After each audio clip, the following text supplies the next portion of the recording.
There's a strategy called the poor man's covered call. It lets you run covered calls without actually owning 100 shares of the stock.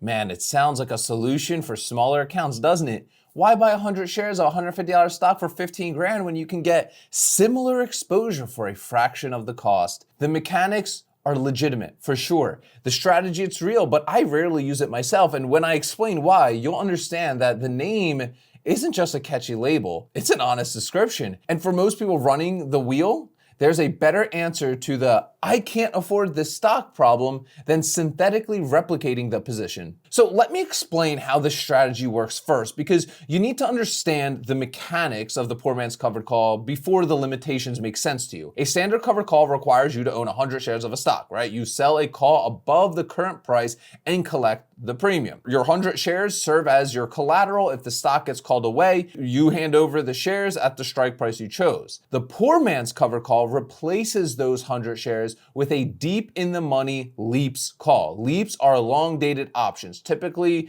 expiring 12 to 14 months in the future. A deep in the money leaps call on a $150 stock might cost $3,000 to $4,000 instead of 15 grand for the actual shares. It behaves similarly to owning the stock because deep in the money calls move almost dollar for dollar with the underlying price. You then sell a shorter dated call at the higher strike, the same way you would with actual shares. The premium from that short call generates income. If the stock rises past your short call strike, your long leaps call covers the obligation. The appeal is clear, 3 to 4,000 instead of 15 grand to access the same, income generating strategy. That's a real capital efficiency on paper for sure. But here's the framework for understanding what you're actually giving up when you trade real shares for a leaps position. When you own 100 actual shares of a stock, you own part of the business, right? The shares don't expire, they don't decay. If the stock sits flat for 6 months, you still own the same thing you owned at the start. The dividends arrive, the position holds its value independently of time.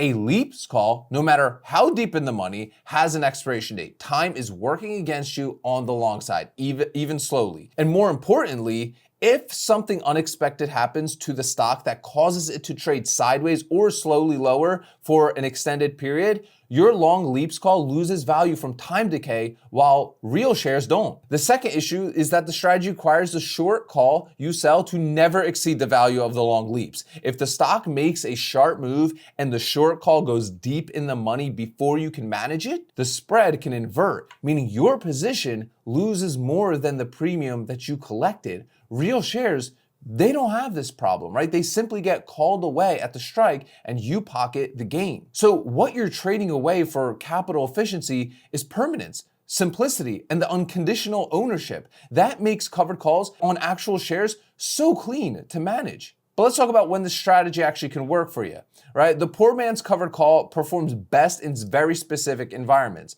The stock makes a steady, moderate upward move over time, and the short calls you sell keep expiring worthless cycle after cycle. That's ideal. And in this ideal scenario, you collect short call premiums regularly, the long leaps appreciates in value as the stock rises, and the time decay on your leaps is offset by the premium you're collecting.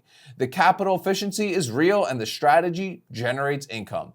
This works well on ETFs and large stable companies with some consistent moderate price appreciation. It doesn't work well on volatile names where the stock can move significantly in either direction in a short window. The leaps give you less buffer against sharp moves than actual share ownership does. Let's talk about the real costs you're not seeing here.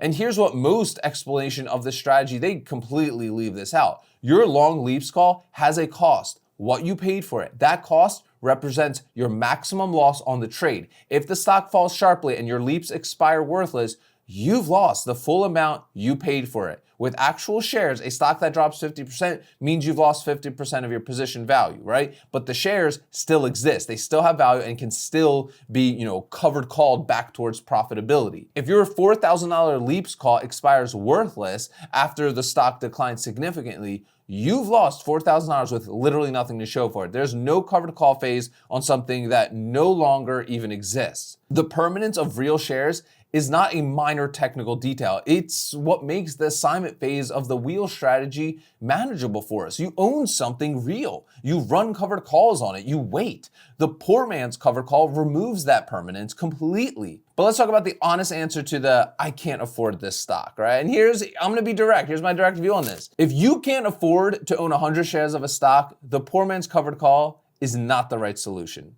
The right solution is to find a different stock you can afford, or to build your capital until you can access the stock that you actually want. A stock trading at $150 requires 15 grand to run the standard covered call. If that's out of reach, there are hundreds of other quality companies trading between 20 and 40 where 100 shares cost $2,000 to $4,000.